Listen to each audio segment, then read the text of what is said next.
বন্ধু রাষ্ট্রগুলো তাদের নানান ধরনের মত থাকলেও সবাই অবাধ সুষ্ঠু নির্বাচন চায় বললেন চাঁদপুরে ডাক্তার দীপুমণি। পপুলার বিডি নিউজের একটি ডেস্ক রিপোর্ট। বিস্তারিত জানাচ্ছে আমি নুরুন্নাহার নিশি। বাংলাদেশ আওয়ামী লীগের যুগ্ম সাধারণ সম্পাদক ও শিক্ষামন্ত্রী ডাক্তার দীপুমণি বলেছেন, বন্ধু রাষ্ট্রগুলো তাদের নানান ধরনের মত থাকতে পারে, কিন্তু কে এসে কি বলে গেল সেটা বড় বিষয় নয়। তবে তাদের মধ্যে ভিন্ন কোনো মত নেই, সবাই অবাধ সুষ্ঠু নির্বাচনের কথাই বলেছেন।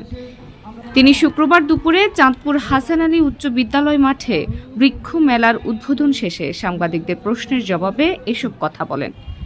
দীপুমণি বলেন, আমাদের নির্বাচন নিয়ে কোনো ধরনের অনিশ্চয়তা নেই।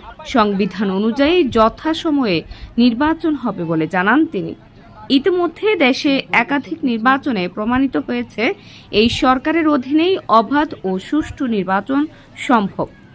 শিক্ষার মান উন্নয়ন প্রসঙ্গে শিক্ষামন্ত্রী বলেন, আগামী 2 থেকে 3 বছরের মধ্যে প্রাথমিক ও মাধ্যমিকে শিক্ষা ব্যবস্থার উন্নয়ন দৃশ্যমান হবে। নতুন শিক্ষাক্রমে শিখছে, নতুন দক্ষতায় বিরাট এক পরিবর্তন এসেছে, তা এখনো দৃশ্যমান। কাজেই এখানে অন্য কে এসে কি ধরনের কি বলে গেল সেটা বড় বিষয় নয়। আমাদের বন্ধু রাষ্ট্র, তাদের নানান রকমের মত থাকতে পারে, তবে আমি কোথাও কিন্তু ভিন্ন কোনো মত দেখছি না। যারাই আসছেন তারা সবাই অবাধ সুষ্ঠু নিরপেক্ষ নির্বাচনের পক্ষেই কথা বলছেন। কাজেই আমি মনে করি না যে আমাদের নির্বাচন নিয়ে কোনো ধরনের কোনো অনিশ্চয়তা আছে বা কি। প্রত্যেক দেশ তার আইন অনুযায়ী নির্বাচন অনুষ্ঠান করে। যারা আমাদের সঙ্গে এসে দেখা করছেন তাদের দেশেও একইভাবে হয়। আমাদের সংবিধান আছে, আমাদের সমস্ত নির্বাচন সুষ্ঠুভাবে করবার সব ব্যবস্থা আছে। যথাসময়ে যথা নিয়মে আইন কানুন মেনে অবাধ সুষ্ঠু নিরপেক্ষ নির্বাচন হবে।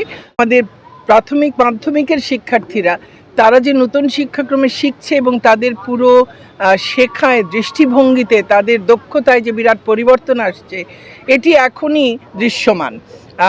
কাজেই বিশেষ করে ষষ্ঠ সপ্তম শ্রেণীর শিক্ষার্থীদের মধ্যে, এবং এটি আমি বিশ্বাস করি যে সবাই দেখছেন, সবাই দেখতে পাবেন।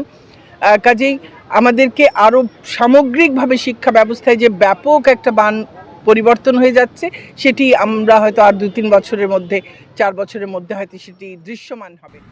এ সময় উপস্থিত ছিলেন জেলা প্রশাসক কামরুল হাসান, পুলিশ সুপার মিলন মাহমুদ, চাঁদপুর পৌরসভার মেয়র জিল্লুর রহমান জুয়েল ও জেলা বন বিষয়ক কর্মকর্তা মোহাম্মদ তাজুল ইসলাম। অনুষ্ঠানের সঞ্চালনায় ছিলেন শিক্ষক Zahid Hasan. Popular BD news, Chandpur.